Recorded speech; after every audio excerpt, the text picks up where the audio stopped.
नमस्कार, आप देख रहे हैं जन एक्सप्रेस। आपके साथ मैं आंचल श्रीवास्तव। सर्दियों ने दस्तक दे दी और इसके साथ ही शुरू हो गया है कोहरे का मौसम। ये एक ऐसा मौसम है जो जितना सुहावना लगता है सड़कों पर उतना ही खतरनाक साबित हो सकता है। घने कोहरे और फिसलन भरी सड़कों के बीच बढ़ते हादसों की आशंका को देखते हुए उत्तर प्रदेश सरकार अब अलर्ट मोड पर आ गई।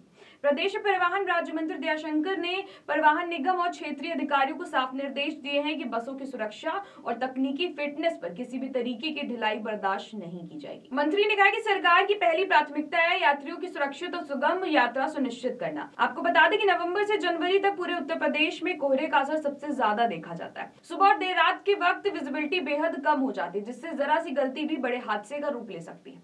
इसी खतरे को देखते हुए सरकार ने बस चालकों को सीमित गति से वाहन चलाने और ट्रैफिक नियमों का सख्ती से पालन करने के निर्देश दिए हैं। दयाशंकर ने कहा कि शरद ऋतु में मौसम की स्थिति चुनौतीपूर्ण होती है। ऐसे में बस संचालन में सतर्कता और जिम्मेदारी दोनों बहुत जरूरी है। यात्रियों की सुरक्षा में किसी भी तरह का समझौता नहीं होगा। परिवहन विभाग को आदेश दिया गया है कि सभी चालक परिचालकों को विशेष सुरक्षा प्रशिक्षण दिया जाए।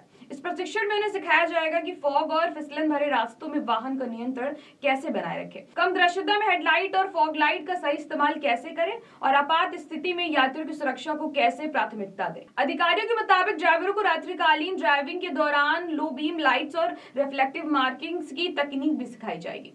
मंत्री दयाशंकर ने साफ निर्देश दिए कि बसों की तकनीक फिटनेस की पूरी जांच की जाए। हर बस में reflective tape, headlight, backlight, indicator, side mirror, wiper और हॉर्न पूरी तरीके से कार्यरत होने चाहिए। उन्होंने कहा कि बसों में ऑल वेदर बल्ब लगाना अनिवार्य होगा ताकि कोहरे में दृश्यता बनी रहे। बसों की इलेक्ट्रिकल वायरिंग की भी नियमित जांच होगी और किसी भी तरीके की खराबी मिलने पर बस को तुरंत संचालन से हटा दिया जाएगा। हर बस में अग्निशमन यंत्र और फर्स्ट एड किट अनिवार्य कर दिए गए हैं। अधिकारियों को सुनिश्चित करना होगा कि ये उपकरण पूरी तरीके से कार्यशील और उसकी रिफिलिंग डेट व वैलिडिटी रिकॉर्ड डिपोट स्तर पर सुरक्षित रखी जाए। साथ ही सभी क्षेत्रीय परिवहन अधिकारियों को बस अड्डे और रूटों पर नियमित निरीक्षण करने के निर्देश दिए गए।